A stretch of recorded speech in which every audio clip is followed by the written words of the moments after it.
like I said after the game, I don't think anybody would have blamed us for not being able to pull that out, losing a guy like George that early. But, George, spirit, the energy, it lives through this team. So, just even talking to him in the locker room, he was like, obviously he wasn't happy, but his spirits was just really in a good place, and it gave us that, that resolve to say, okay, our brother's good, let's go do this for him. For the halftime.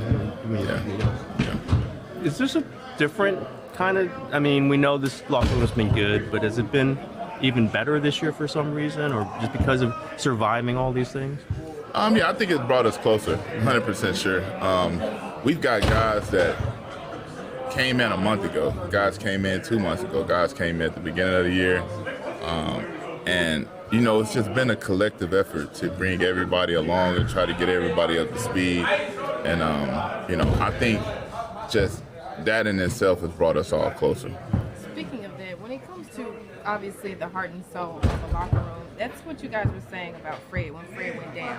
We lost the heart and soul of the locker room. But it's the same sentiment. You lose a guy like George Kittle, it sounds like.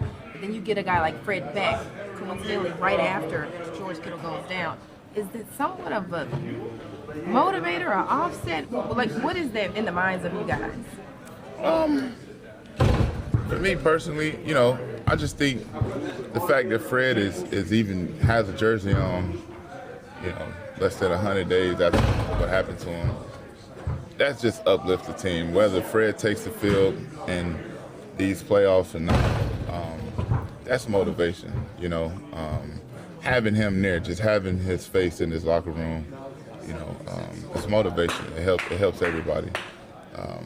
So yeah, I think getting him in the wake of losing Kittle doesn't make the loss any easier. No, but I do think that it does give us a little bit of boost of energy just seeing his face. There's a lot of talk here about how important culture is to this team.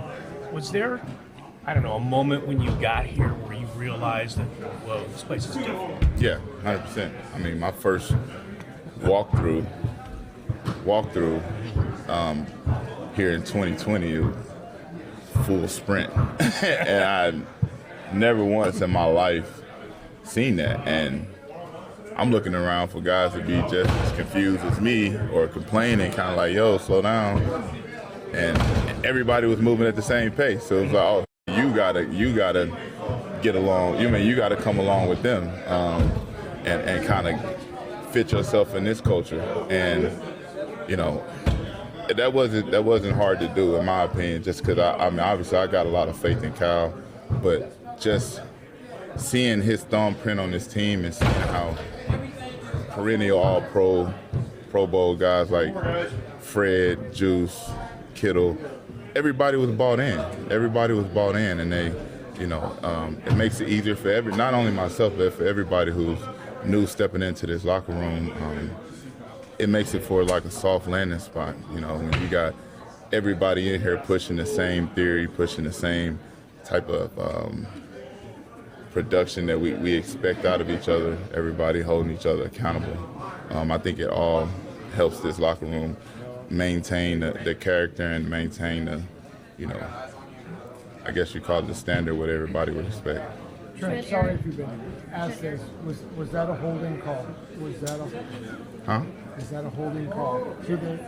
On which one? A lot of Philly fans were discussing on the game-winning touchdown pass. Oh, Trent was holding. Oh, really?